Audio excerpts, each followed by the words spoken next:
menyayangi teman.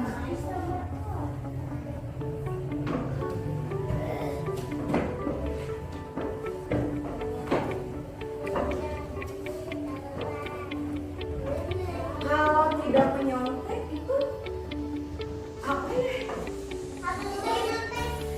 Ya apa? Tidaknya dihilangkan, berarti harus bagaimana? Kalau nyontek itu perbuatan yang jujur atau tidak? Tidak. Terus? Jujur.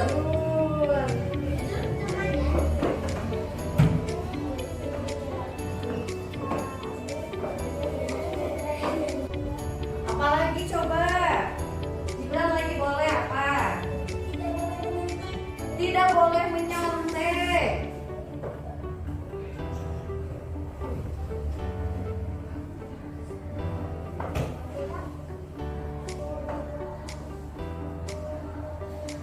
Apalagi? Supaya di kelas yang lagi apa? Ya. Menjaga kebersihan kelas.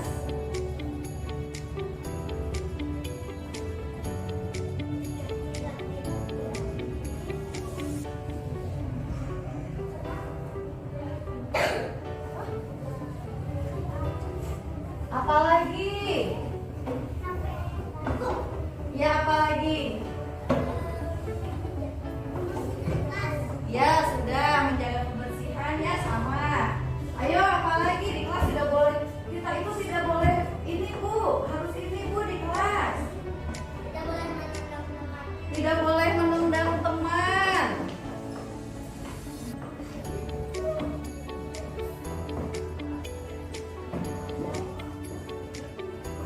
Apalagi?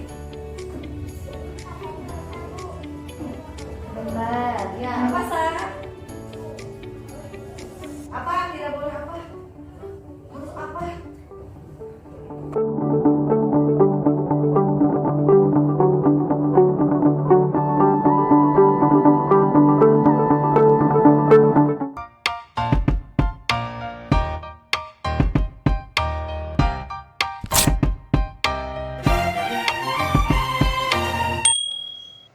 Bismillahirrahmanirrahim. Assalamualaikum warahmatullahi wabarakatuh.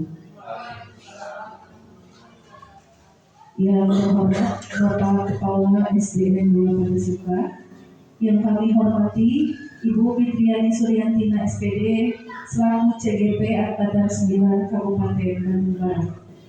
Yang kami hormati Bapak-bapak dan ibu-ibu guru sekalian yang alhamdulillah pada hari ini bisa menghadiri kegiatan diseminasi modul 1.4 budaya positif.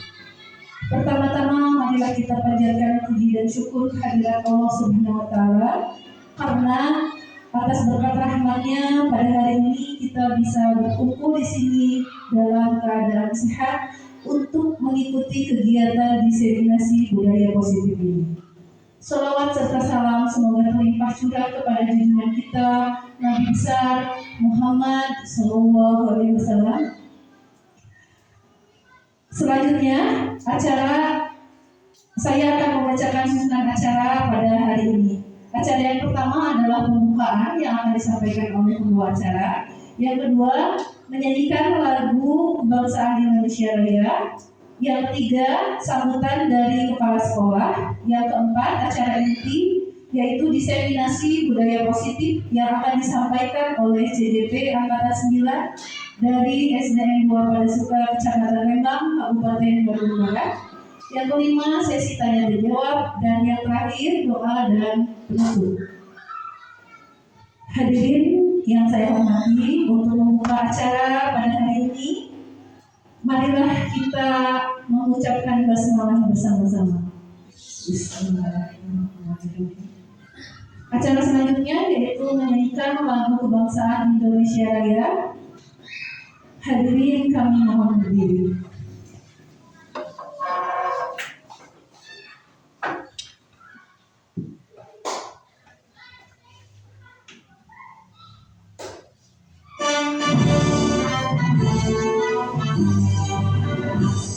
Indonesia,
Ya, acara selanjutnya adalah sambutan dari kepala sekolah kepada Bapak Aceh Makmun MPD, kami persilakan.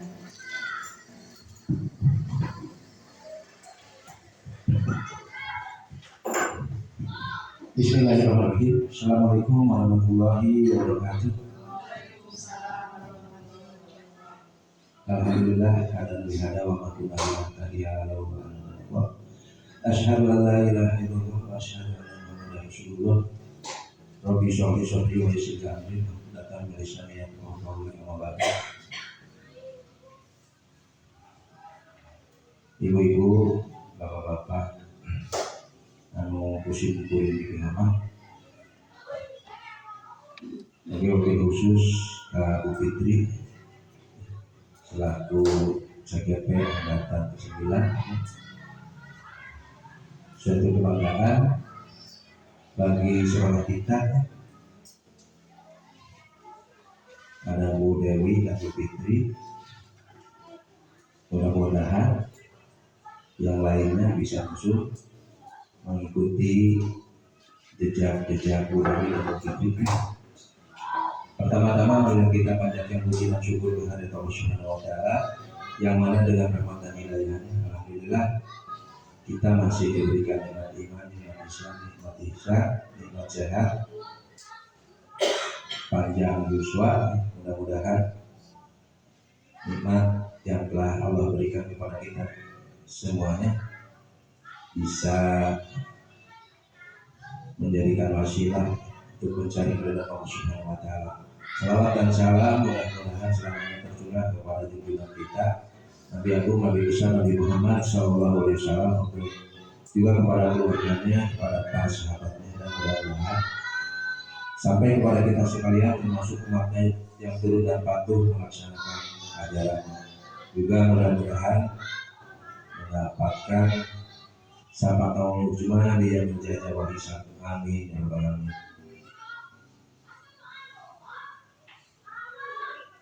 Alhamdulillah, tak terasa modul 1.4 terkait budaya positif insya Allah akan dipresentasikan oleh Bu Fitri. Suatu hal yang baik, rekayasa.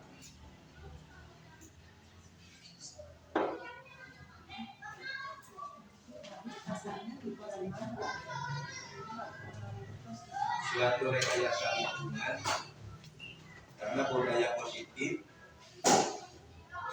tidak ujuk-ujuk tumbuh kembang begitu saja, tapi harus ada pembiasaan-pembiasaan, dan alhamdulillah hal tersebut akan disampaikan oleh Bu Fitri bagaimana merekayasa budaya positif di sekolah kita. Sekolah merupakan tanah, ya, tidak ada dewan sekolah merupakan tanah, dan Bapak Ibu guru adalah sebagai petani. Sehingga untuk bercocok tanam yang baik perlu ada rekayasa tanah.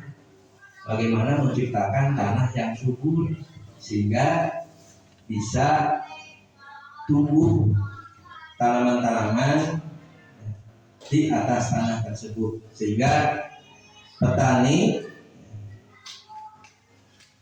tadi katakan di warat yang guru ya, harus bisa menjaga tanaman-tanaman tersebut dari hama-hama penyakit. Sama di sekolah pun Bapak dan Ibu guru harus bisa merekayasa lingkungan. Bagaimana menciptakan sekolah-sekolah, lingkungan sekolah supaya nyaman, sehingga tumbuh kembang anak bisa beradaptasi dengan baik. Disemprot, dipupuk, itu merupakan ikhtiar untuk menciptakan sekolah nyaman. Sama Bu Fitri juga akan menyampaikan budaya positif, itu pun adalah rekayasa lingkungan sehingga tercipta sekolah yang ramah anak. Mungkin itu pengantar yang bisa Bapak sampaikan karena waktu ya, sehingga mudah-mudahan waktu yang tidak terlalu panjang ini bisa efektif. Mohon maaf kurang dan lebihnya. Hal-hal lain yang terkait dengan informasi ini akan disampaikan oleh Bu Fitri. Akhir kata, wassalamualaikum warahmatullahi wabarakatuh.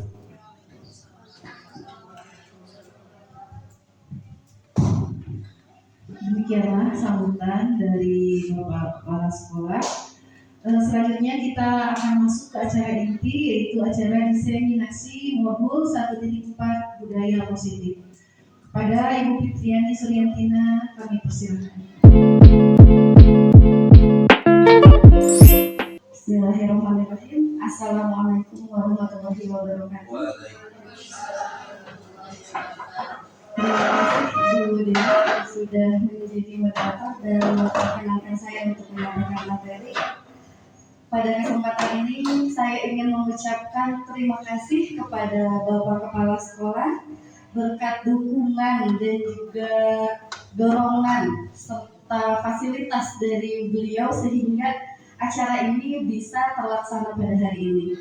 Saya juga ingin mengucapkan terima kasih kepada rekan-rekan guru yang telah bersedia hadir pada diseminasi modul 1.4 ini tentang budaya positif. Bapak Ibu mohon izin, saya berdiri di sini bukan karena saya paling tahu segalanya. Tujuan saya berdiri di sini adalah pertama ingin membagikan ilmu yang sudah saya dapatkan di modul 1.4 yaitu budaya positif.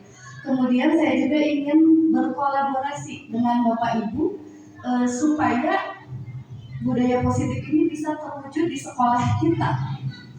Karena untuk mewujudkan budaya positif itu tidak mungkin hanya satu orang guru yang bergerak, tidak mungkin hanya satu yang melaksanakan, sementara yang lainnya tidak. Karena budaya positif harus kita laksanakan bersama-sama secara serentak, harus seias kata, Bapak Ibu. Sebelum mulai, kita bermain-main dulu. Cluenya adalah pergi-pergi harus sama. Dian pergi ke Denmark, Siti pergi ke Solo. Pertanyaannya,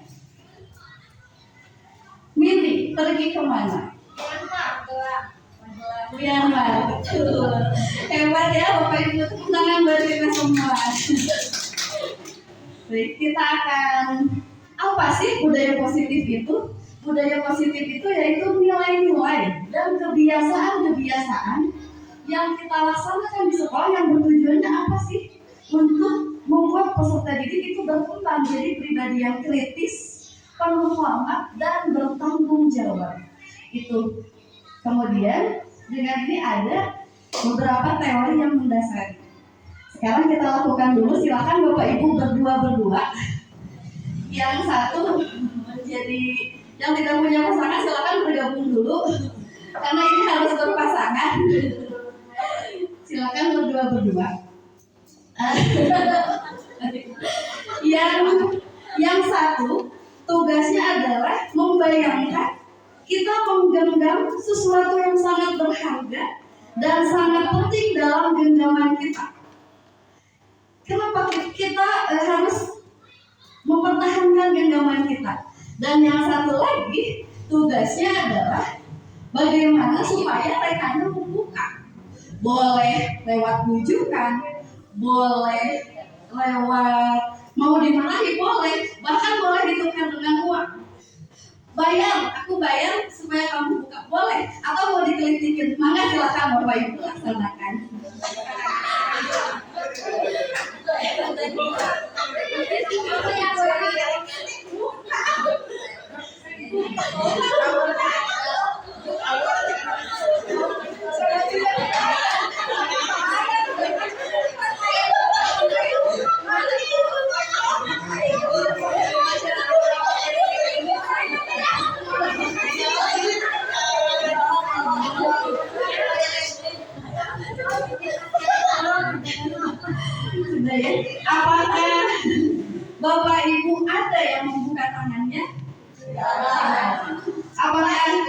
Menutup ada boleh. Kenapa Bu Eli membuka tangan?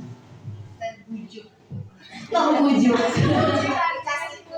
Dikasih kunci. Banyak itu perhiasan yang berharga. Jadi terbujuk. Iya. Lalu siapa yang tetap menutup kepala tangannya? Bu, kenapa Ibu tetap menutup? Mempertahankan hak pilih. Jadi dalam kegiatan ini sebenarnya siapa sih yang memegang kendali atas kehidupan kita? Apakah teman yang tunjuk atau diri kita sendiri? Diri kita sendiri. Jadi pada dasarnya kita itu tidak bisa mengatur orang lain sesuai kehendak kita. Kamu itu harus begini, harus begini. Begitupun dengan anak-anak. Anak-anak itu tidak bisa didikte. Kamu itu harus ngomong sama ibu, harus begini, harus begitu. Karena mereka punya kontrol atas diri mereka sendiri. Begitu ya Bapak Ibu. Kemudian ada seorang psikolog, Dr. William Glasser, yang meluruskan beberapa miskonsepsi tentang ilusi kontrol. Atau ini perubahan paradigma. Yang pertama, ilusi guru mengontrol murid. Pada dasarnya, murid itu tidak bisa diatur, tidak bisa dikontrol oleh kita. Ketika dia tidak mau melakukan sesuatu, maka dia tidak akan bisa terkontrol oleh kita. Kalau misalnya Budian menyuruh anak untuk itu tolong bersihkan sampahnya. Apakah Budian yang sedang mengontrol anak atau anak yang sedang mengizinkan Budian untuk dikontrol oleh Budian? Ya, itu kita sering merasa wah kita bisa mengendalikan anak, wah anak nurut sama kita, padahal itu bukan anak yang nurut sama kita, mereka yang sedang mengizinkan dirinya diatur oleh kita.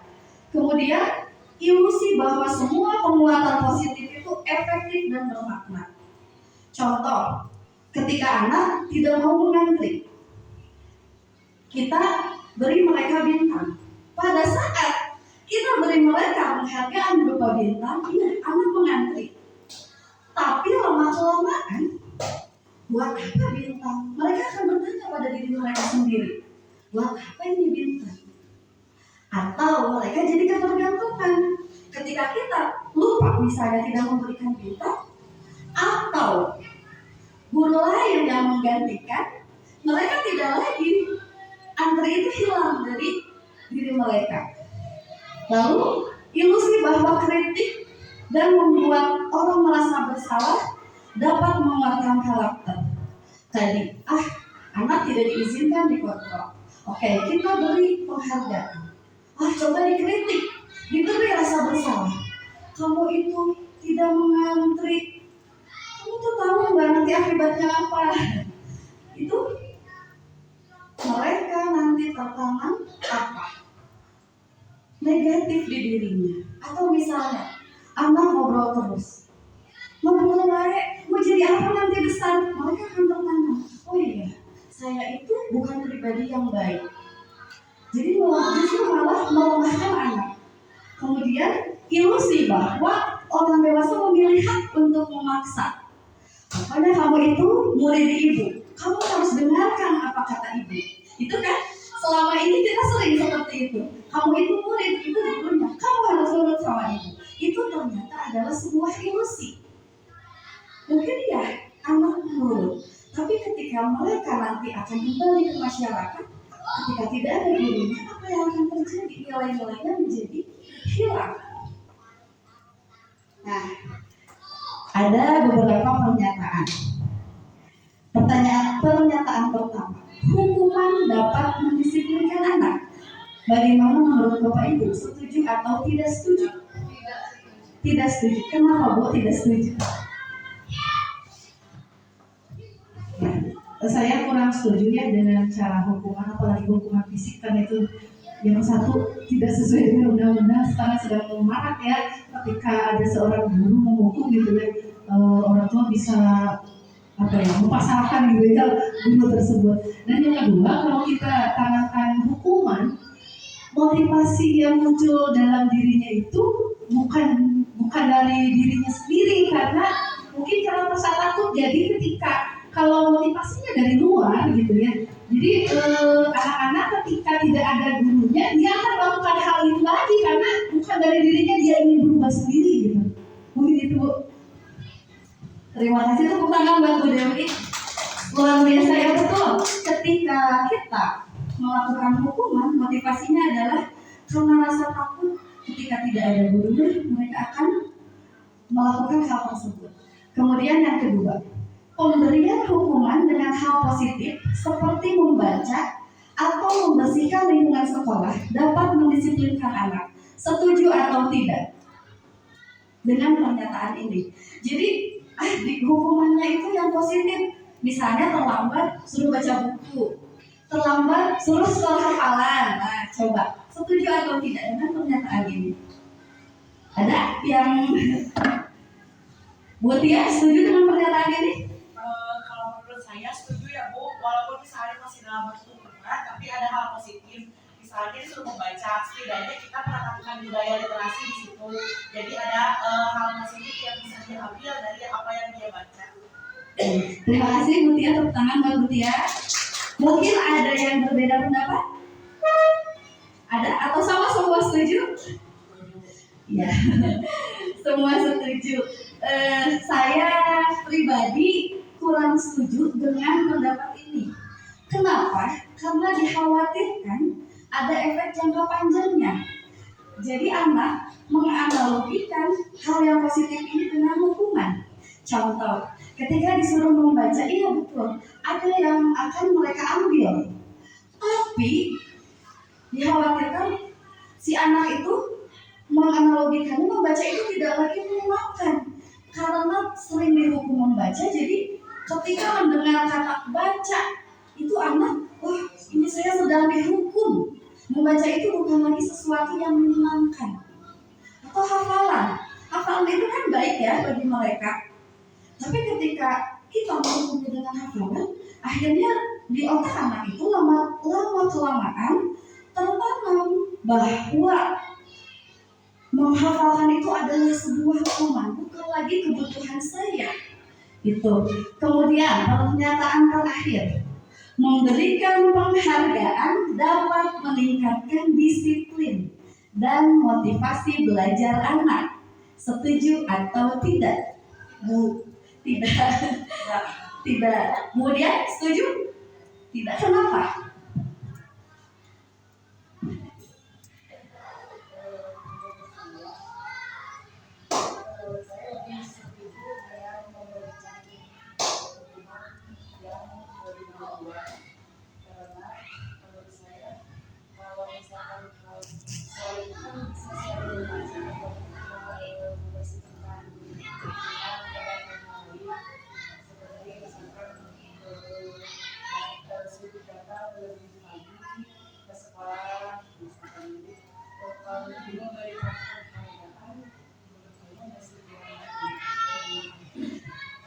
Bu Dewi silahkan. Tambahannya, kalau saya merasa sama ya tidak setuju. Berdasarkan pengalaman saya pernah melakukan ini Bu. Saya memberikan penghargaan ketika anak melakukan tindakan-tindakan baik gitu ya. Contohnya, salah satu contohnya memberikan tanda bintang bagi anak yang mau misalkan presentasi ke depan, bertanya saya kasih tanda bintang gitu ya. Atau suatu saat saya pernah menjalani namanya bulan kehadiran gitu ya. Jadi dihitung dari bulan ini kelompok mana yang dari tanggal 1 sampai tanggal akhir itu hadir semua, nanti saya kasih sesuatu lah gitu gitu, kasih reward.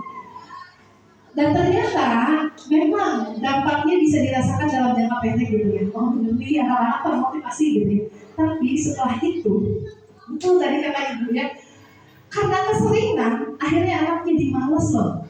Jadi malas. Jadi segala sesuatu itu kalau tidak dikasih penghargaan, malas udah sih ibunya masih gitu. Malas si ibunya udah masih gitu. Jadi untuk jangka panjang menurut saya ini tidak baik gitu. Itu pemberian mungkin itu saja. Ya, terima kasih. Betul ya, saya juga sependapat memberikan penghargaan itu kurang efektif, bahkan tidak efektif untuk jangka panjang. Bahkan ada pernyataan yang saya di modul, pemberian hadiah adalah hukuman dalam tanda kutip.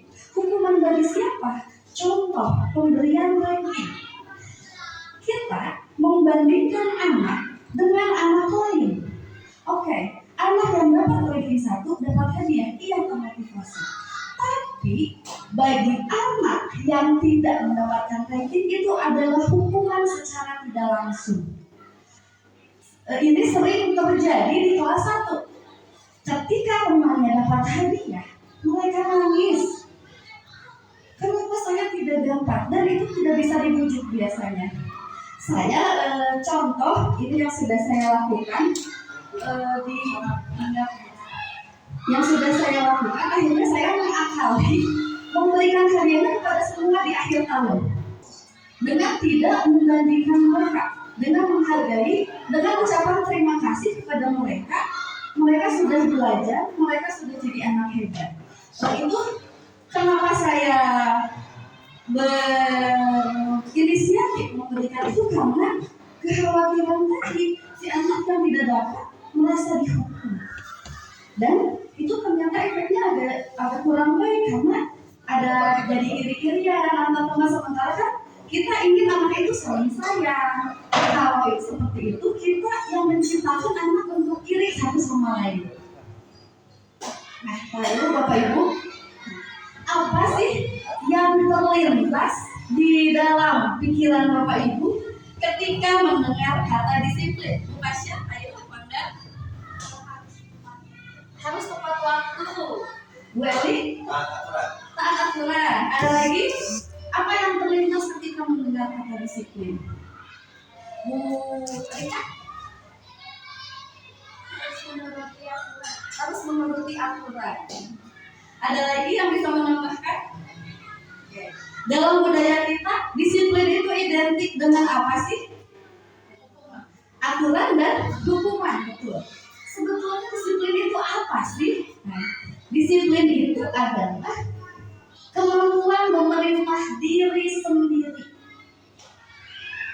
dan dalam mengontrol dan menguasai diri untuk memilih tindakan mana yang mengacu pada nilai yang kita hargai dengan penuh tanggung jawab dan tanpa terperintah oleh orang lain.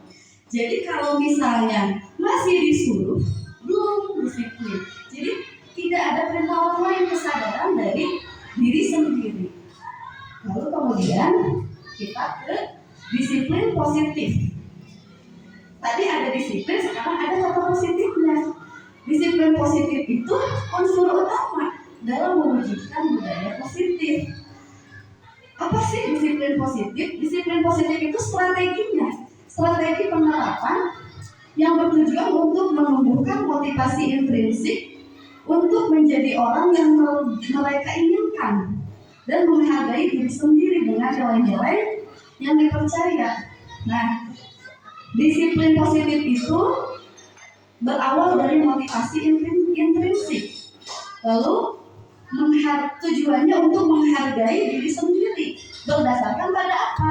Nilai-nilai kebajikan dan tanpa kekerasan dan ancaman.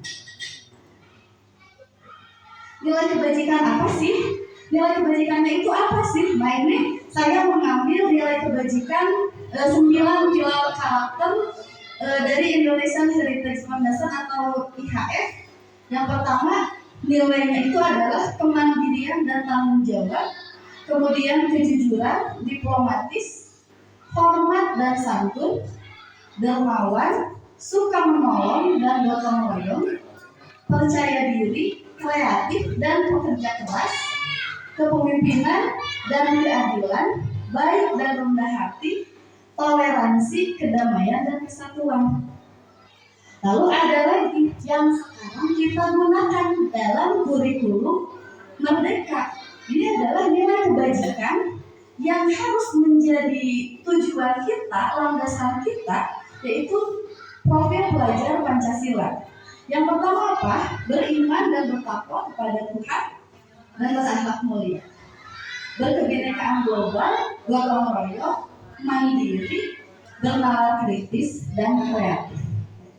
Sebelum saya lanjut ke materi, tadi kan motivasi intrinsik. Motivasi itu apa sih? Contohnya, kita datang ke sekolah tepat waktu. Apa sih tujuan kita datang ke sekolah tepat waktu? Budian kan selalu datang awal. Apa tujuannya?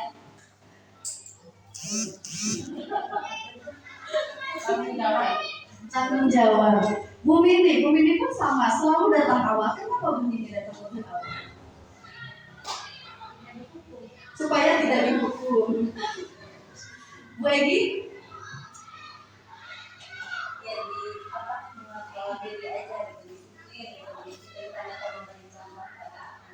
Memberi contoh pada anak ya. Jadi tujuan kita itu ada teori motivasi yang disampaikan oleh Diane Gossen. Ini adalah motivasi perilaku manusia. Yang pertama untuk menghindari ketidaknyamanan atau hukuman. Tadi yang saya sampaikan begini ya, saya mau datang ke sekolah biar tidak dihukum. Saya mau datang tepat waktu. Dan kalau nanti saya datang terlambat, dipotong gajinya. Atau misalnya saya mau hadir setiap hari hadir, soalnya nanti sertifikasi tidak cair. Nah itu karena ketidaknyamanan hukuman ini motivasinya masih eksternal, masih dari luar. Lalu ada untuk mendapatkan imbalan dari orang lain. Kalau untuk mendapat imbalan dari orang lain, kita datang ke sekolah itu untuk mendapat supaya dipuji. Ibu rajin. Ibu datangnya selalu lebih awal. Nah itu pun masih motivasi dari orang lain ekstrinsik. Kemudian ada satu lagi untuk menghargai diri sendiri. Kenapa datang tepat waktu? Saya itu karena tadi ingin menjadi orang yang bertanggung jawab. Karena saya itu ingin jadi orang yang menghargai waktu. Saya tidak suka orang tidak menghargai waktu. Akhirnya nilai itu kita pegang dan kita melaksanakan itu adalah motivasi dari diri sendiri. Sekarang kemudian Bapak Ibu, apa sih beda hukuman dan konsekuensi? Ada yang mau berpendapat? Apa itu? Perbedaan hukuman dan konsekuensi itu apa? Bu Eli? Apabila hukuman identiknya tadi dengan sanksi karena kita melakukan hukuman sanksi, sedangkan konsekuensi kita sudah mengetahui misalkan telat berarti akan mendapatkan sanksi. Ya saling berhubungan erat sih sebetulnya hukuman dengan konsekuensi. Hanya kalau misalkan konsekuensi apa yang kita lakukan kita sudah sadar. Misalkan melakukan sesuatu kita sadar. Terima kasih Bu Eli, bagus sekali. Ada yang mau pendapat lain? Bu Dika silakan. Menurut saya kalau hukuman itu tindakan yang dilakukan, sedangkan konsekuensi itu akibat dari suatu perbuatan yang tidak dia lakukan. Betul tadi apa kata Bu Eli dan Bu Rika. Kalau hukuman itu berbentuk rasa tidak nyaman, rasa sakit, dan tidak terencana. Yang menentukannya itu adalah guru satu pihak. Dan biasanya hukuman itu tidak ada korelasinya atau tidak ada hubungannya dengan tindakan yang diambil oleh anak. Kalau konsekuensi biasanya sudah direncanakan dari awal. Jadi dari awal guru dan anak itu sudah sepakat. Nanti kalau kamu tidak datang terlambat misalnya, berarti kamu pulangnya lebih lambat juga dari yang lain. Itu konsekuensi. Dan biasanya ada korelasi atau ada hubungan dengan tindakan anak. Untuk lebih memahami perbedaan hukuman dan konsekuensi, kita simak. Mencatat 100 kali di dalam buku kalimat saya tidak akan terlambat lagi karena terlambat ke sekolah. Apakah ini hukuman atau konsekuensi? Hukuman, jelas ya. ini adalah sebuah hukuman. Karena apa sih hubungannya? Datang terlambat terus harus datang. Itu kan tidak ada hubungannya. Kemudian lari mengelilingi lapangan basket 2 kali karena terlambat hadir di sekolah. Hukuman sama seperti tadi. Tidak ada hubungannya apa. Membersihkan coretan yang dibuatnya di meja tulis. Konsekuensi karena mereka mencoret-coret harus dibersihkan lagi, harus bertanggung jawab pada perbuatannya. Murid diminta untuk push up karena tidak menggunakan masker ke sekolah. Hukuman dia sudah jelas. Karena ini apa hubungannya tidak pakai masker dengan push up? Tidak ada kan? Tidak ada hubungannya. Menggantikan kertas tugas teman yang telah dicoret-coret. Konsekuensi karena dia harus mengganti ke temannya. Kan yang mencoret-coret dia berarti dia belajar untuk tanggung jawab. Berjemur di lapangan upacara karena mengobrol dengan teman. Hukuman. Meminta murid tidak mengenakan sepatu seharian karena tidak mengenakan sepatu hitam. Hukuman. Karena ini menyakitkan, itu bisa membuat anak merasa malu. Kemudian lari mengelilingi lapangan basket 2 kali karena terlambat 10 menit untuk pelajaran PJOK. Kenapa sih yang ini konsekuensi? Dari tadi kan lari, push up itu hukuman, tapi kok pas pelajaran PJOK ini masuknya ke konsekuensi? Kenapa? Karena ada korelasinya. Kalau kan di pelajaran PJOK itu harus ada apa? Pemanasan ya, harus ada pemanasan. Jadi kalau misalnya anak telat, dia suruh lari supaya anak melakukan pemanasan. Ini berdiri di depan kelas karena tidak bisa menjawab pertanyaan. Hukuman. Karena membuat anak merasa malu. Lalu apa hubungannya gitu, tidak bisa jawab, kenapa harus berdiri? Emangnya kalau anak disuruh berdiri jadi bisa gitu menjawab? Kan tidak ada ya. Jadi alhamdulillah ya Bapak Ibu sudah paham perbedaan hukuman dan konsekuensi. Tepuk tangan dulu Bapak Ibu untuk kita semua. Oh ini ada satu lagi terlewat. Membersihkan tumpahan air di meja karena tersenggol pada saat belajar. Nah ada satu lagi restitusi. Kalau tadi hukuman, konsekuensi itu hukuman tadi menyakitkan, konsekuensi juga membuat anak tidak nyaman pada jangka waktu yang pendek. Kalau restitusi itu apa? Restitusi adalah proses menciptakan kondisi bagi murid untuk memperbaiki kesalahan mereka sehingga mereka bisa kembali pada kelompok mereka dengan karakter yang lebih kuat. Restitusi juga merupakan proses kolaboratif yang mengajarkan murid untuk mencari solusi untuk masalah mereka. Nah ini ada tabel perbedaan antara hukuman, konsekuensi, dan restitusi. Hukuman sudah jelas tadi menunjukkan mengarahkan anak pada identitas gagal. Jadi dalam hukuman itu sesuatu yang menyakitkan harus terjadi. Kalau dalam konsekuensi sesuatu harus terjadi. Kemudian kalau di restitusi mereka bisa memilih. Anak itu diberikan pilihan. Kemudian hukuman itu bisa membuat anak tidak nyaman untuk jangka waktu yang panjang. Contoh sederhana, kalau zaman dulu kan kita tidak hafal perkalian, apa yang terjadi? Jedot, ulang garis dipukul ya, dan itu tertanam di kita. Sampai kapan? Bahkan sampai kita saat ini lo teringat, malunya itu masih ingat loh. Sampai kan padahal terjadinya SD berapa puluh tahun yang lalu. Ternyata saat kita sekarang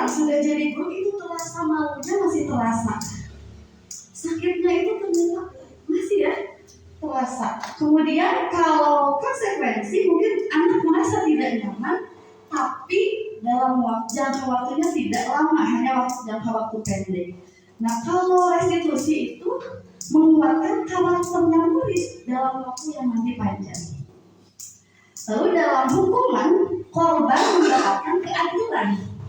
Ya karena kan yang berbuatnya dihukum. Jadi buat korban itu mungkin adil.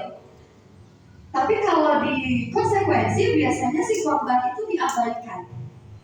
Tapi kalau di restitusi, korban itu mendapatkan ganti.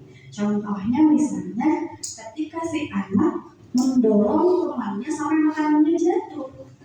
Kalau di restitusi, si anak yang menyinggolnya itu kita akan tanya apa yang dilakukan nanti sampai si anak korbannya itu merasa diganti itu ya. Nanti ada penjelasannya tentang restitusi khusus. Kemudian di hukuman, murid atau anak akan tersakiti.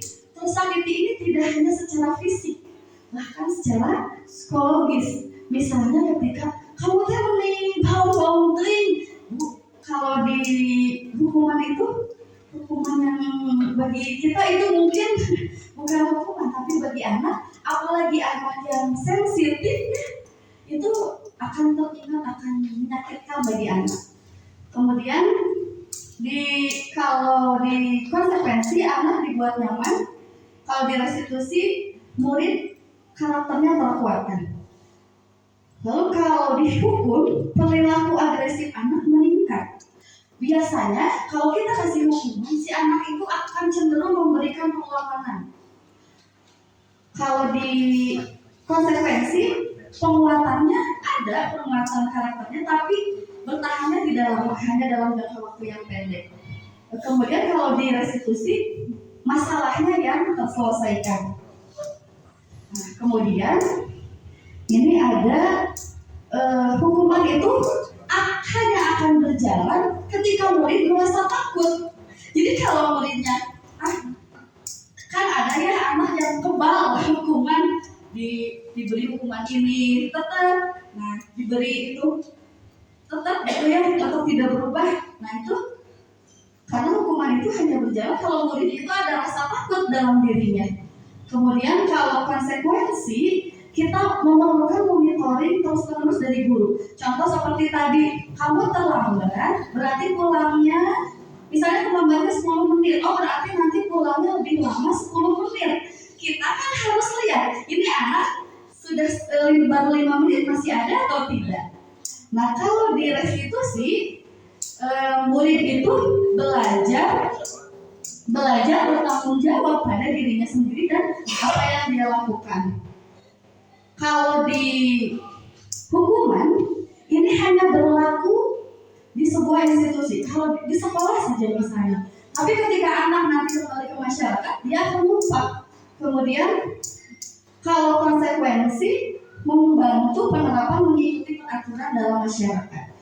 Kalau restitusi, fokus pada pemecahan masalah dalam jangka waktu panjang. Apa sih yang dikatakan guru ketika di hukuman? Peraturannya adalah kamu, nah jadi tidak ditanyakan.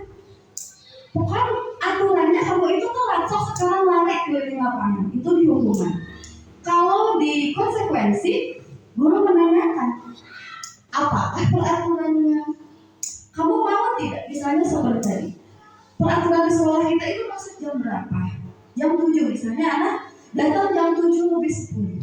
Kamu mau bertanggung jawab? Bertanggung jawabnya dengan cara apa? Oh, Bu, nanti berarti saya harus tinggal 10 menit lebih lama. Kemudian kalau di restitusi, yang ditanyakan itu adalah keyakinan anak. Apa sih yang kamu yakini? Lalu apa yang bisa kamu lakukan untuk memperbaiki masalah? Hukuman ini ternyata bisa membuat murid atau anak benci peraturannya. Jadi ketika anak datang terlambat, kita hukum. Jadi tertanamnya di anak, saya tuh nggak suka datang tepat waktu. Saya tuh nggak suka peraturan, kenapa sih harus datang tepat waktu? Kenapa sih saya tidak boleh terlambat? Jadi kan saya lari, dihukum lari. Tapi kalau di konsekuensi anak ini kita ajarkan menghormati peraturan. Kemudian kalau di restitusi, murid yang dihormati murid adalah dirinya sendiri. Karena kita bertanya, nilai apa sih yang kamu yakini? Bapak Ibu ngantuk ya? Sekarang kita sedikit tes breaking. Kalau saya nanti lihat jari saya mengarah kemana, kalau saya bilang door, bilang out.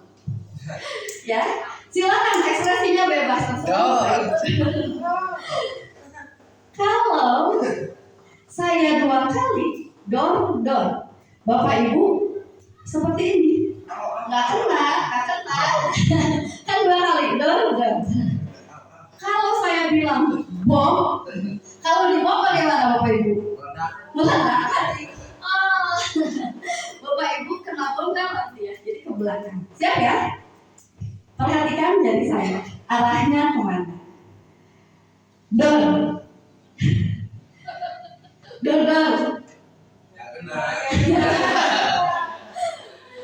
Bom. Lagi ya, sekali lagi. Door. Masih belum bangun Bapak Ibu. Door.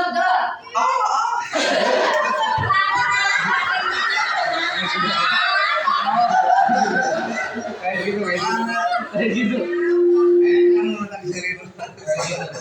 Bom.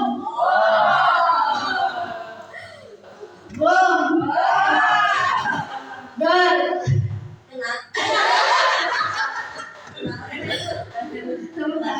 Kemudian dibakar ya.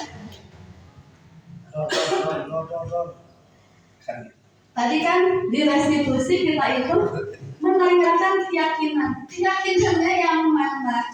Keyakinannya ini. Tapi kenapa ya? Harus keyakinan kelas? Kenapa sih bukan peraturan kelas? Ada yang mau berpendapat?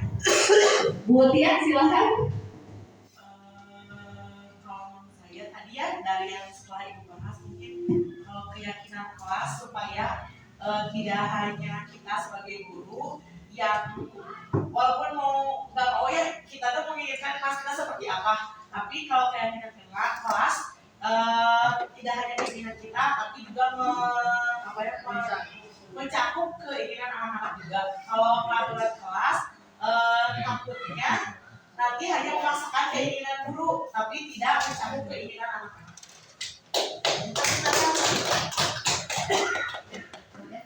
Terima kasih Bu Tia. Betul ya. Kenapa sih harus keyakinan kelas? Karena keyakinan kelas itu berdasarkan dari keinginannya anak, bukan hanya dari keinginannya guru. Sekarang ada pertanyaan. Mengapa sih kita memiliki peraturan harus menggunakan helm bila menggunakan kendaraan roda 2? Buat apa sih? Pak Haris suka naik motor? Kenapa? Kira-kira kenapa sih kita harus menggunakan helm? Supaya kalau izin jawab itu ya supaya kalau untuk menjaga keselamatan kepala yang pertama ya. Ya betul ya. Kita itu punya aturan menggunakan helm itu untuk menjaga keselamatan diri kita. Bukan betul. Iya. Bukit bukan hanya menjaga keselamatan kepala, berikut yang menjaga keselamatan keluarga juga.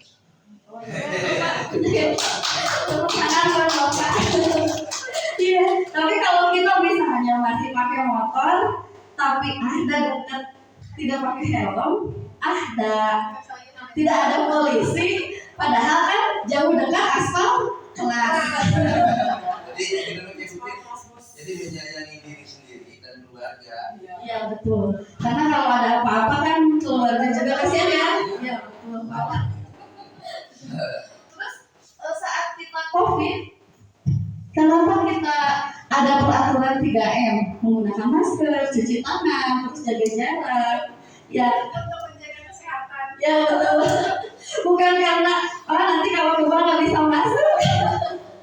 Betul ya, untuk menjaga kesehatan kita. Karena tapi ya yang terjadi kan kadang-kadang ke sekolah ini kenal semua, padahal kan penyakit tidak kenal kawan, tidak kenal keluarga. Kemudian mengapa kita harus datang tepat waktu? Tadi sudah dibahas ya, mengapa coba? Bisa diulang lagi Bu Ita? Kenapa sih kita harus datang tepat waktu? Karena pertama tanggung jawab, terus kita juga secara anak kita juga kan memberikan contoh yang baik. Ya, tepat waktu itu untuk nilai supaya kita menjadi orang yang bertanggung jawab dan juga kita menghargai diri sendiri, juga menjadi teladan untuk anak-anak kita, karena anak itu kadang anak-anak itu kadang gagal dalam mendengar, tapi anak-anak tidak pernah gagal dalam meniru. Gitu. Nah, jadi kenapa tadi keyakinan sih? Kenapa tidak beraturan? Karena keyakinan itu lebih menggerakkan seseorang dibandingkan dengan mereka mengikuti serangkaian peraturan. Ini ya, Bapak Ibu, ada contoh kesepakatan kelas di sebelah kanan dan di sebelah kiri. Ya betul, di kanan kiri. Yang mana menurut Bapak Ibu yang merupakan keyakinan kelas? Yang mana? Yang hijau itu Bu Dia? Ya, Bu Dewi? Ya, keyakinan. Yang putih, kemudian yang hijau. Kalau Bu Eli yang mana? Sebelah kanan yang putih ya? Bu Tia? Yang putih. Yang putih. Bu Winnie? Putih. Neng Alika? Yang putih. Bu Egi? Yang kanan. Yang kanan yang putih ya, Bu Rika? Yang putih. Bu Ita? Yang putih. Pak Haris? Jauh. Putih. Yang putih. Coba kita lihat. Yang hijau. Datang tepat waktu mengucapkan salam. Menjaga kebersihan sekolah, berdoa sebelum dan sesudah kegiatan, aktif dalam pembelajaran, tertib. Ini terdengarnya seperti peraturan ya, peraturan kelas. Sedangkan kalau keyakinan kelas itu bersifat abstrak dan berdasarkan nilai-nilai kebajikan yang diyakini. Jadi yang ini, yang kesepakatan kelas, kami guru dan murid saling menyayangi.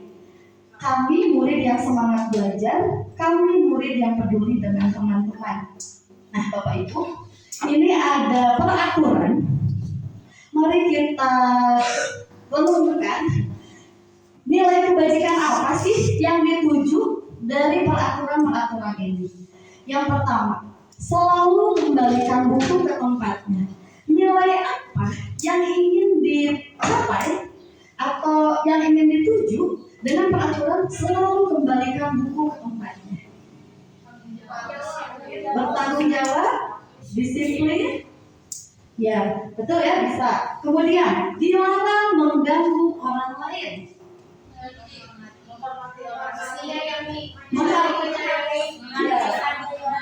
menghargai orang lain bisa, menghormati juga bisa ya. Kemudian hadir di sekolah 15 menit sebelum pembelajaran dimulai. Disiplin bisa, bertanggung jawab bisa ya di sini.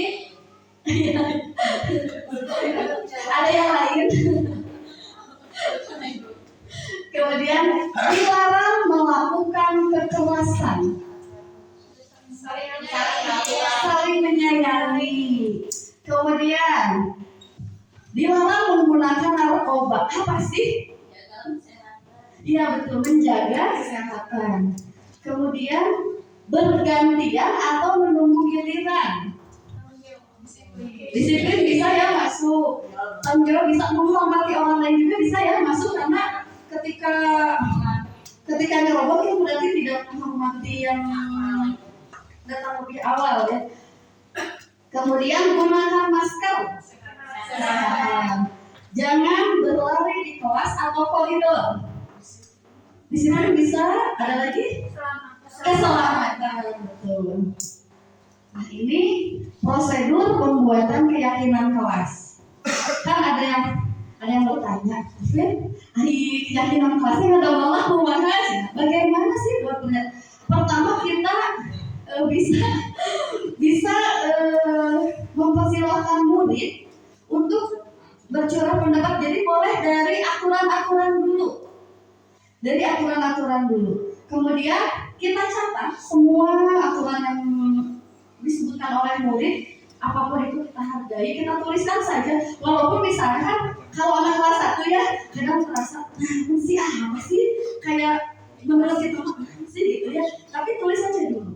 Kemudian ganti kalimat negatif menjadi kalimat positif. Contohnya, jangan berlari, ganti jadi berjalanlah di kelas. Kemudian ajak murid-murid untuk menemukan nilai kebajikan atau keyakinan yang dituju. Setelah keyakinan kelas selesai dibuat, kemudian diletakkan di dinding untuk dibaca kembali dan disetujui oleh anak-anak. Ini ada, nah ini sebelum ke peraturan, di kelas 1 saya mencoba untuk kelas seperti apa yang kamu inginkan, guru seperti apa yang kamu mau, teman seperti apa. Ternyata jawaban anak kelas 1 semuanya sama. Guru yang baik, teman yang baik. Oh, berarti kalau anak kelas 1 belum bisa ditanya, iya belum paham. Kalau inginnya, padahal sudah diarahkan. Ya baik itu seperti apa? Baik. Oh, berarti harus dimulai dari peraturan. Ini ada video. Tidak boleh ya itu kepotong. Ini ketika anak-anak sedang mengemukakan apa yang boleh dan tidak boleh.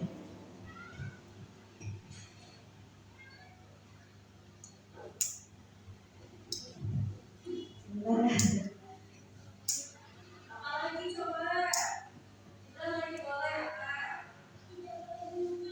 Tidak boleh menyontek.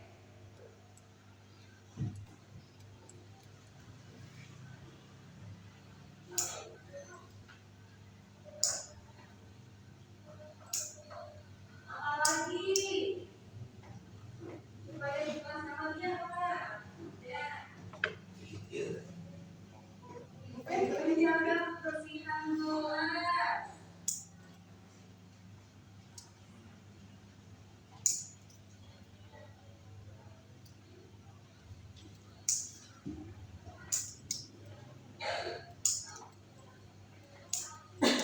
Apalagi Ini kenapa tidak anak-anak yang menulis? Karena kan sebagiannya dari awal jadi belum bisa. Saya bantu dituliskan. ayo apalagi di kelas tidak boleh ini Bu, harus ini Bu di kelas. Tidak boleh mengundang teman.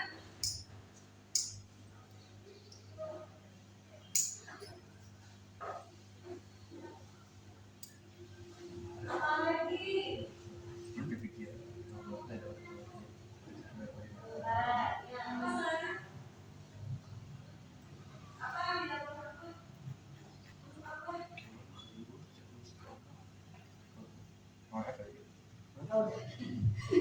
Jadi ternyata, emang kelas 1 bisa? Emang mereka tahu aturan? Ternyata kalau ditanyanya aturan, coba di kelas kamu tuh gak boleh apa? Ternyata mereka tahu. Saya juga kan dulu sempat ya, kelas 1 disuruh aturan memang ngerti gitu. Ternyata setelah dicoba, mereka tahu yang harus di kelas itu apa, yang tidak boleh di kelas itu apa. Mungkin perlu dipancing kalau kelas 1. Kemudian setelah tadi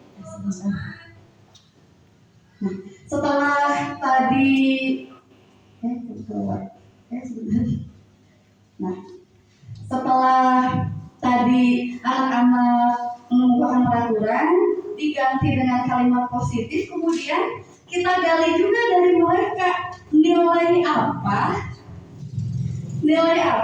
yang dari peraturan-peraturan apa sih nilai kebajikannya. Nah, ini adalah prosesnya. kalau dia boleh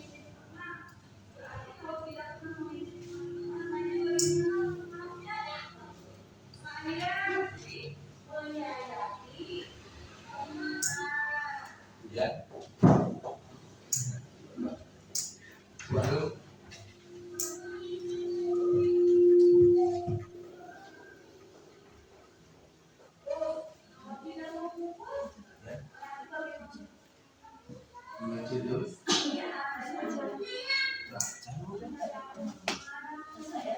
Dari oh, siap.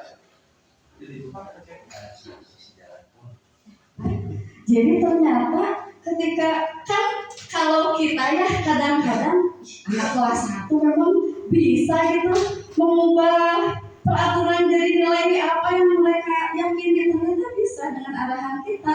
Seperti tadi kan tidak mengubah teman itu berarti kalian itu apa? Ternyata mereka menjalani teman bu itu. Oh ternyata kita itu kadang-kadang suka menyukai anak-anak ya, padahal anak-anak itu kadang pemikirannya lebih luar biasa dari kita.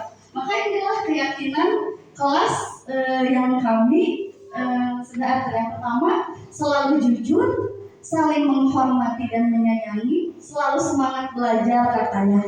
Karena kan anak kelas 1 kadang-kadang ya, bu capek bu, suka ngeluh gitu ya. Akhirnya ternyata mereka sendiri, bu kalau belajar itu nggak boleh ngeluh bu. Jadi kalau itu apa? Harus semangat katanya seperti itu. Kemudian harus bertanggung jawab. Kenapa ini muncul keyakinan ini? Sering hilang barang anak kelas 1 itu. Bu pensil saya nggak ada. Bu menghapus saya hilang. Akhirnya kalian itu supaya tidak hilang barangnya harus kemanakan. Oh simpan lagi bu di tempatnya. Berarti itu apa? Oh bertanggung jawab bu katanya seperti itu. Kemudian menjaga ketertiban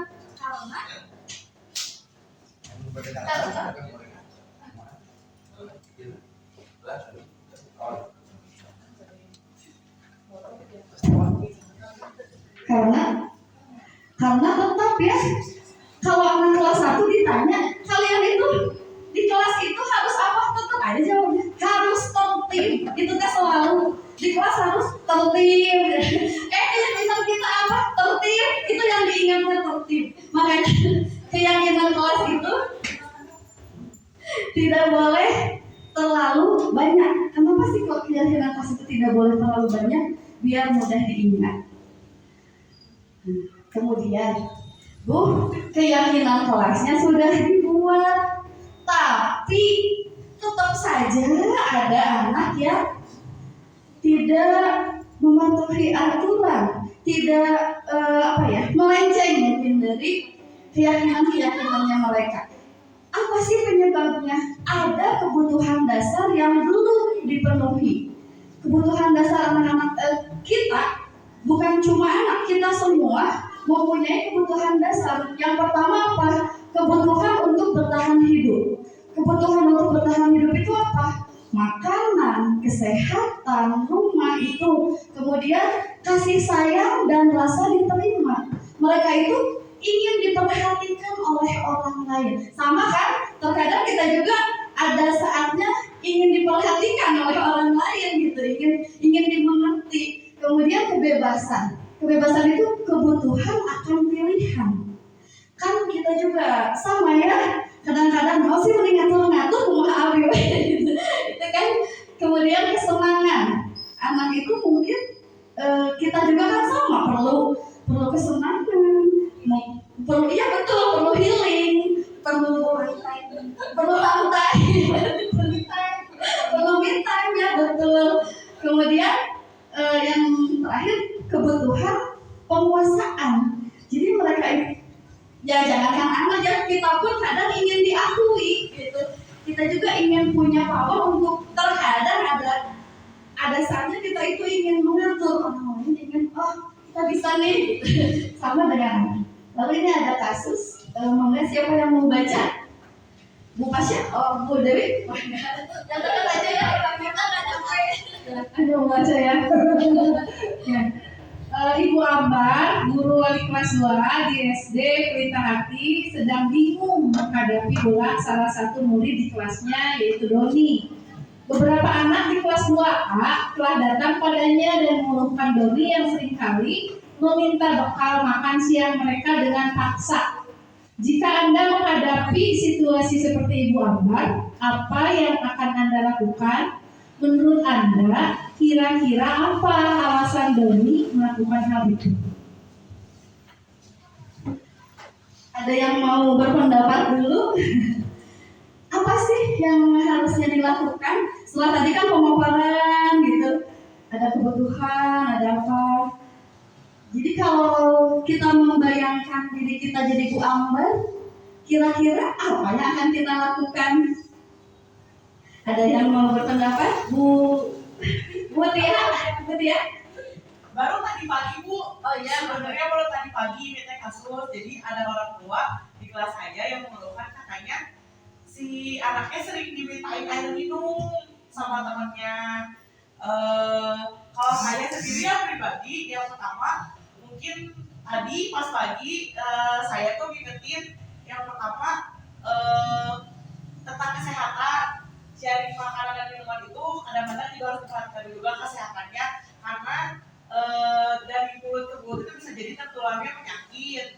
Terus yang kedua, memaksakan kehendak kepada orang lain itu kan tidak baik. Kita harus menghargai juga.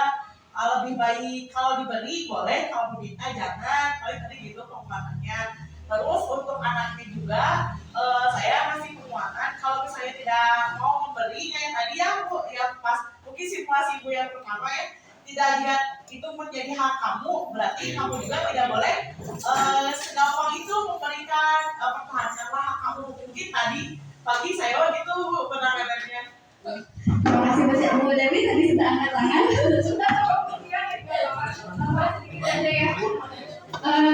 Mungkin kalau saya menjadi Bu Ambar, langkah pertama yang saya akan lakukan mungkin akan memanggil Doni, menanyakan mengapa kamu melakukan hal itu, karena saya yakin ada kebutuhan dasar Doni yang tidak terpenuhi. Mungkin yang tadi dari 5 itu ada salah satunya yang tidak terpenuhi, salah satunya kebutuhan untuk hidup mungkinnya karena dia tidak bawa air minum.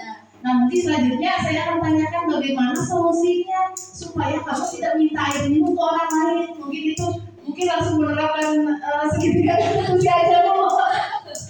Wah sudah segitiga restitusi ya kalau Bu Dewi. Ya betul ya, kita harus menanyakan terlebih dahulu. Nah ketika kita memanggil, ada ternyata ada beberapa jawaban yang diberikan oleh Doni. Ada kemungkinan jawaban. Ketika jawabannya seperti ini, karena lapar, kebutuhan dasar apa sih yang belum terpenuhi? Karena lapar, katanya. yang tadi ya kebutuhan dasar Bertahan hidup. Coba kita lihat. Iya. Kemudian, karena dia merasa senang temannya jadi memperhatikan dia. kebutuhan dasar yang Bu ini apa? Kasih sayang ya, karena ingin diperhatikan oleh teman-temannya. Kemudian dia merasa hebat karena temannya jadi takut dengan dia. Dengan dia melakukan itu, aku nih hebat nih, teman-teman takut nih sama aku. Penguasaan, betul penguasaan ini diakui ya tadi. Kemudian jika jawabannya bosen makanan yang diberikan ibunya kayak itu aja. Berarti apa kira-kira? kebebasan. Satu lagi.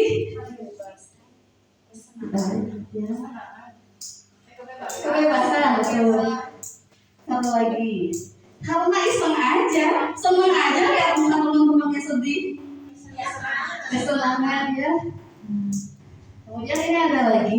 Bu Eli berkenan membacakan.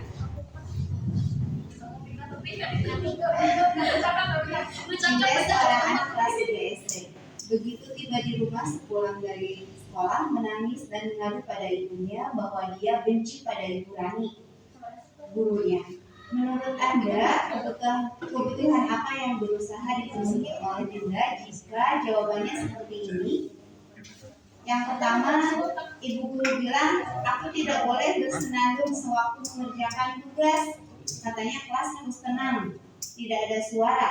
Padahal kan aku suka dan senang menyanyi. Maka Kalian dijawab aja Bu, kebutuhan apa? kebebasan kesenangan. Ya,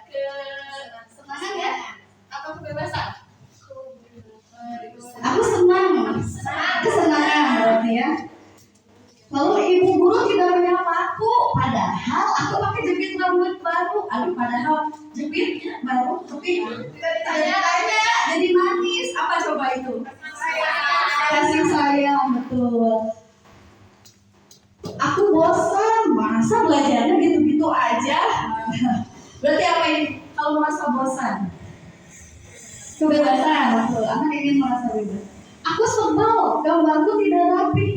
Guru tunjukkan ke teman-teman. Apa kira-kira ini? Penguasaan. Karena dia iya butuh pengakuan, malah yang ditunjukinnya gambar yang menurut dia jelek. Bu, kita sedikit-sedikit yuk kita berdiri, kita jadi anak kelas 1. Kan pegel ya dari tadi duduk mendengarkan, kita bergerak dulu.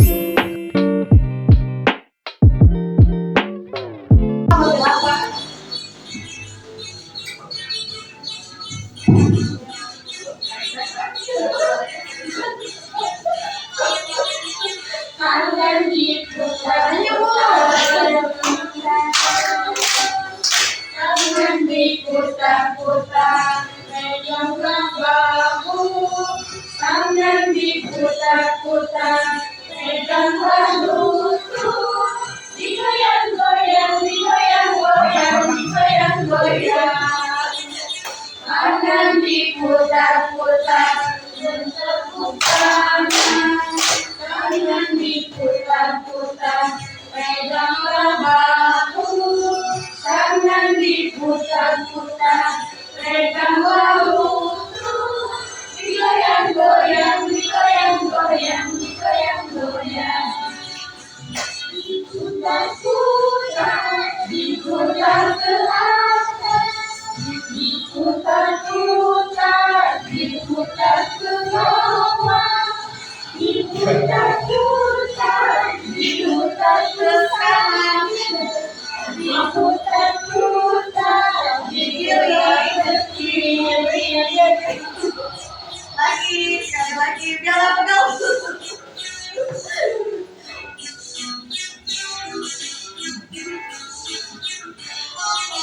Tangan diputar-putar, bertepuk tangan.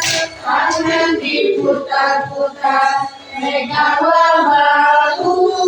Tangan diputar-putar, peganglah lutut. Digoyang-goyang, digoyang-goyang, digoyang-goyang. Tangan diputar-putar, bertepuk tangan. Tangan diputar-putar, peganglah bahu.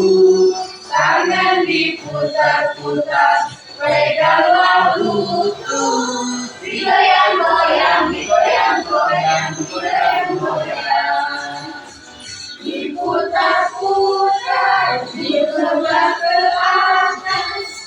Diputar-putar, diputar ke bawah. Diputar-putar, diputar ke kanan. Diputar-putar, diputar ke kiri.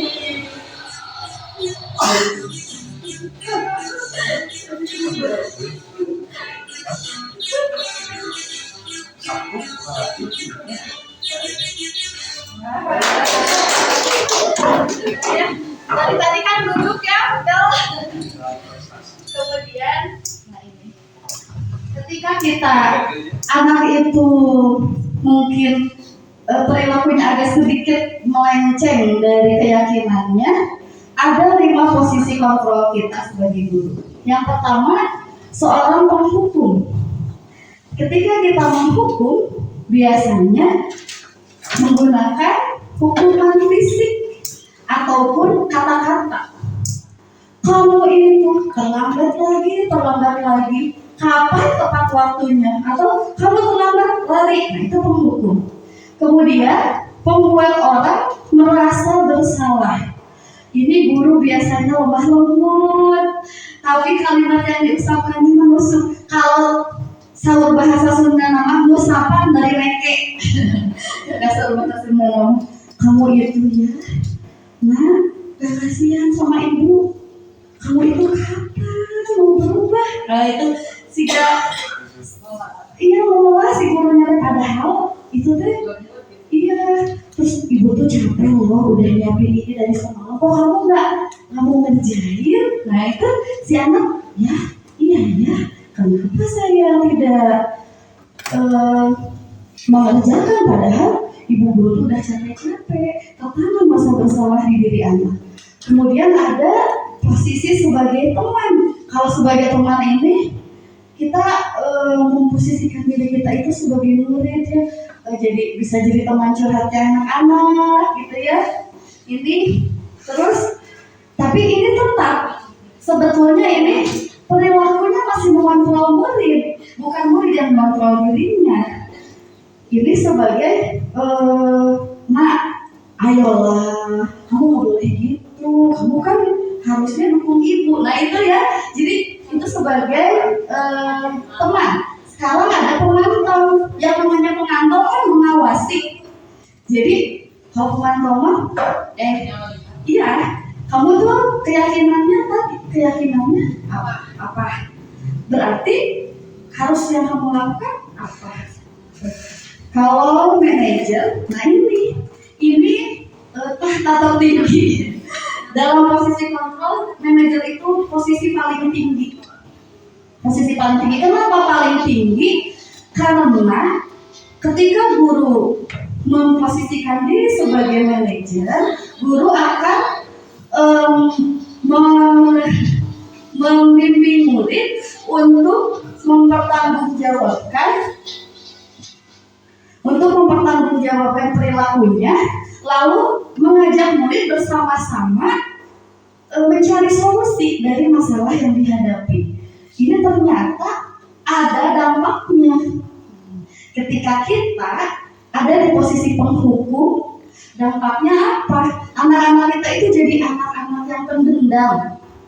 Ya, dia menyimpan luka di hatinya karena ternyata ya sesuatu yang sangat menyakitkan itu tersimpan di alam bawah sadar kita, dan itu mempengaruhi perilaku kita saat ini. Kalau bahasa keren sekarang apa? Inner child ya, gitu. Kemudian pembuat merasa bersalah. Kalau guru ada di posisi pembuat merasa bersalah, anak itu akan merasa gagal. Dia tertanam bahwa oh iya, kata bu guru saya itu tidak anak yang tidak tertib. Kata bu guru saya itu bahkan jangan sampai kita mengucapkan kamu teh meni bodoh-bodoh teuing gitu. Maaf ya, mudah-mudahan kita tidak lagi keluar seperti itu. Kamu teh meni nggak bisa. Aduh itu nanti anak akan tertanam, oh iya saya mah tidak mau belajar bagaimanapun nggak bisa gitu. Itu akan tertanam. Itu memang tidak kita sadari, kadang-kadang gitu suka keceplosan. Mudah-mudahan kita tidak seperti itu. Kemudian teman, nah kalau di posisi teman, anak itu merasa senang, merasa dekat dengan kita. Tapi ada negatifnya, anak jadi ketergantungan sama kita. Ketika misalnya kita tidak bisa masuk, itu tidak, kalau guru lain itu tidak didengarkan perkataannya, ada kan? Kadang kita suka ngomong, anak teh gini ya, tidak, kenapa ya gitu. Oh ternyata setelah diselidiki, oh gurunya anak ini hanya nurut sama guru itu. Kemudian pemantau, nah kalau kita menempatkan diri di posisi pemantau, anak paham konsekuensinya, tapi tadi harus selalu dicatat. Kan tadi ya, datang terlambat berarti pulang lebih lambat. Setiap 5 menit kita ngecek, ini baru 5 menit, anak masih ada nggak gitu kan. Nah tapi kalau manajer itu mengajarkan anak untuk bertanggung jawab dan mencari solusi. Nah, ada lagi kasus, ada yang mau baca, ini kan minta nggak nyampe ya, jadi balik kamu di depan ya. Ibu Dani sedang menjelaskan pelajaran bahasa Inggris di papan tulis. Namun beliau memperhatikan bahwa Fajar malah tidur-tiduran dan tampak tak acuh pada pelajarannya. Fajar, coba jawab pertanyaan nomor 3. Mungkin ke depan kerjakan di papan tulis. Fajar pun tampak malas-malasan maju ke depan Dan sesampai di depan papan tulis pun, Fajar hanya diam terpaku sambil memegang buku bahasa Inggrisnya dan memainkan spidol di tangannya. Ayo Fajar, makanya jangan tidur-tiduran, lain kali perhatikan. Sudah sana duduk kembali, kira-kira siapa yang bisa?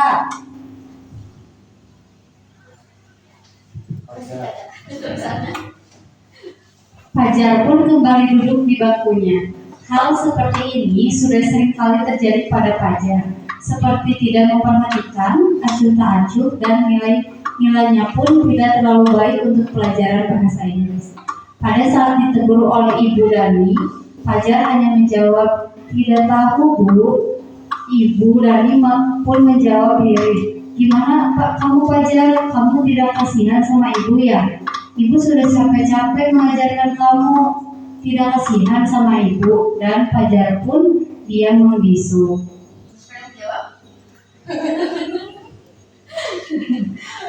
Ya, dari kasus tadi ya, posisi kontrol apa sih yang diambil oleh Ibu Dani dalam pendekatannya kepada Fajar?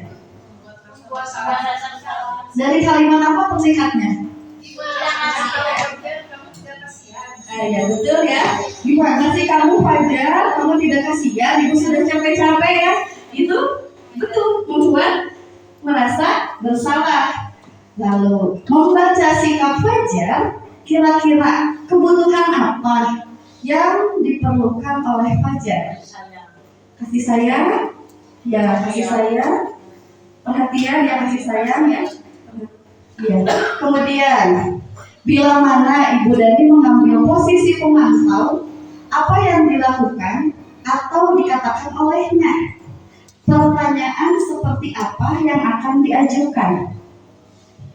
Kalau pemantau, kalau misalnya Ibu Daninya sebagai pemantau, kira-kira apa yang dikatakan oleh Ibu Dani? Mengapa? Menanyakan konsekuensi dari aturannya. Nah, ya. Kemudian, apabila Anda adalah kepala sekolah di sekolah Fajar dan mengetahui hal ini, bagaimana tindak lanjut Anda? Coba kalau kita bayangkan kita jadi kepala sekolah nih, kira-kira, Dewi, mohon maaf ya, saya belum jadi kepala sekolah, mungkin ini perkiraan saja mungkin ya. Ketika kita mendapat laporan dari guru-guru, mungkin kita harus analisis dulu nih kebenarannya, mencari apa sih penyebab dari anak tersebut melakukan hal itu. Mungkin disuruhlah gurunya untuk mencari penyebab, bisa salah satunya dengan memvisit, melihat keadaan bagaimana keadaan di rumahnya. Jadi untuk mengetahui kebutuhan dasar apa sih yang tidak terpenuhi oleh Fajar tersebut. Setelah tahu kebutuhan dasar yang tidak terpenuhinya, mungkin karena kebetulan saya sudah ini ya, mungkin akan memberitahukan kepada gurunya untuk melakukan segitiga restitusi ya, untuk mencari, si anak disuruh mencari solusi dari apa masalah yang terjadi pada dia. Terima kasih ya Bu Dewi. Bu Dewi Pak, langsung ke segitiga restitusi ya. Apa sih? Mungkin ini ada yang apa sih segitiga restitusi itu ya? Nanti kita akan bahas. Nah ini kita langsung ke sini saja ya. Segitiga restitusi itu ini tahapannya. Yang pertama, menstabilkan identitas. Yang kedua, validasi dari tindakan yang salah. Kemudian menanyakan keyakinan. Ini ketika menstabilkan identitas, kalimat yang atau pertanyaan yang dibuat oleh guru atau pernyataan yang pertama, berbuat salah itu tidak apa-apa. Tidak ada manusia yang sempurna. Bapak atau ibu juga pernah melakukan kesalahan seperti itu. Kamu berhak merasa begitu. Kita bisa menyelesaikan ini. Bapak atau ibu tidak tertarik cari siapa yang salah, tapi ingin mencari solusi dari masalah ini. Jadi menstabilkan identitas itu bukan mengiyahkan perilaku anak, bukan, tapi meyakinkan kepada anak bahwa kita itu manusia loh. Manusia itu pasti pernah punya salah. Yang kedua, validasi tindakan yang salah. Di validasi ini ditindaklanjuti tadi setelah apa? Manusia itu pasti pernah salah, kemudian tapi kamu pasti punya alasan mengapa melakukan hal itu. Kamu bisa bangga sama diri kamu sendiri karena kamu sudah melindungi yang kamu anggap penting untuk dirimu. Kemudian kamu boleh mempertahankan sikap itu, tapi ayo kita tambahkan sikap yang baru. Nah ini. Kemudian menanyakan keyakinan. Apa yang kita percaya sebagai keyakinan kelas kita? Apakah kamu yakin itu? Kemudian, apakah kamu bersedia memperbaiki kesalahan? Hal apa yang bisa kamu lakukan untuk memperbaiki kesalahan? Ini ada contoh penerapan segitiga restitusi. Maka, harus kalau kita masuk yang berapa?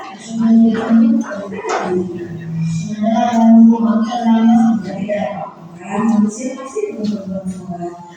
Mereka bisa sampai Indonesia, bisa sampai kasihan, ya itu dengan itu yang sangat menyenangkan, berarti supaya tidak berkasihan. Menyalakan alarm supaya tidak lupa waktu saat maghrib. Terus supaya bisa bangun lebih cepat apa yang akan dilakukan? Minta dibangunin. Sekarang memang boleh masuk kelas ya. Ini ceritanya. Ini di setting ya situasinya. Ini ada skenario. Ini tidak kebetulan. Ini simulasi penerapan segitiga restitusi. Ceritanya Reva ini datangnya terlambat. Lalu ceritanya saya sudah menjadi guru piket. Karena guru piket lihat dia terlambat, lalu dipanggil. Yang pertama saya tanyakan adalah, Reva tahu nggak sekolah kita itu masuknya jam berapa?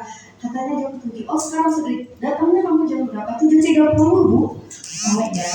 Maaf Bu, saya terlambat katanya. Nah itu saya sedang melakukan segitiga restitusi yang mana? Yang pertama tadi apa? Menstabilkan identitas. Ini tidak apa-apa. Manusia pasti pernah berbuat salah. Lalu saya kemudian bertanya pada anaknya, kenapa bisa sampai terlambat? Nah, tahapan restitusi yang mana yang sedang saya lakukan? Validasi tindakan yang salah. Kemudian di sana ada, saya akan menanyakan ya, supaya nanti bangunnya tidak terlambat lagi, supaya tidak keasikan main HP, kamu itu harus bagaimana? Lalu supaya tidak terlambat apa yang bisa dilakukan? Itu contoh dari apa ya? Tadi segitiga yang mana? Menanyakan keyakinan. Itu ada yang terlewat ya, keyakinannya tidak ditanyakan, langsung ke solusi. Keyakinannya tidak ditanyakan. Kemudian ini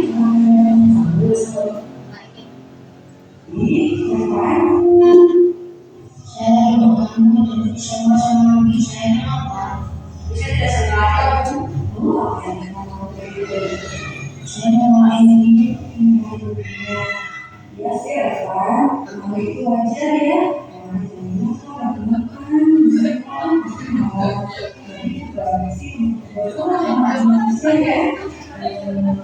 Terus kenapa bisa saya melihat ibu bagaimana depan saya di kamar kerja tuh ya sih berkelihat itu memang makan ya di kelas. Tapi kalau kita dari dulu di kelas kayak gimana yang orang lain mengerti orang lain, mereka sama lebih keyakinan kasihan mana yang kita tidak ini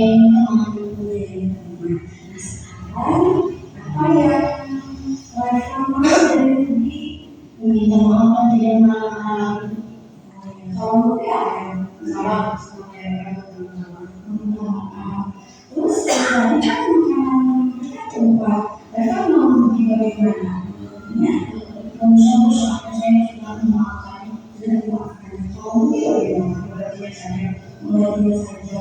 Pak, mungkin ibu berarti apakah kamu bisa berkomentarnya jadi bisa? Kemudian nanti apa ya Ini anak-anaknya luar biasa ya mendalami peran. Ini sangat mendalami peran. Padahal mereka bacanya sekilas sebenarnya. Coba Bapak Ibu, apakah segitiga restitusi yang dijalankan di video ini sudah lengkapkah atau belum? Kalau tadi kan yang terlambat itu ada terlewat, tidak ditanyakan keyakinannya, langsung saja cari solusi. Kalau yang ini apakah sudah lengkap? Sudah ya. Coba ada yang mau mengulas perkataan apa, proses segitiga restitusinya apa, perkataannya apa? Ada yang mau menyampaikan? Bu Pasya mau? Oke. Di sini ya sampai nggak nyampe. Ibu kemudian tadi lupa perkataannya seperti apa. Tapi pertamanya ditanya dulu kan kenapa ada apa? Itu kan yang apa namanya?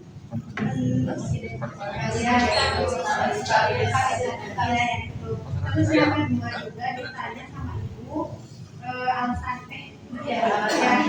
Terus selanjutnya ditanya keyakinannya apa. Dan tadi langsung ada solusi sampai terima kasih Bu Basya. Ya betul ya. Jadi ketika kita menemukan anak yang bermasalah, jangan lagi kamu ya. Jadi Bu, dalam menerapkan segitiga restitusi ini kita harus dalam kondisi tenang. Tidak bisa kita, kadang kan kalau kita mendapat laporan, Bu anak berantem pasti kan agak naik sedikit. Lebih baik pisahkan saja dulu anaknya, kita juga tenangkan diri dulu. Karena kalau kitanya tidak tenang, nanti restitusinya tidak jalan. Anak malah jadi takut sama kita. Jadi kuncinya kitanya dulu tenangkan dulu. Jadi jangan anaknya berantem, kitanya ikut emosi, itu tidak, segitiga restitusinya tidak akan jalan. Dan kita sampai pada slide yang ditunggu-tunggu. Terima kasih. Terima kasih Bapak Ibu sudah menyimak pemaparan saya. Mohon maaf apabila ada hal-hal atau perkataan yang kurang berkenan. Selanjutnya saya kembalikan ke moderator. Mangga Bu Dewi.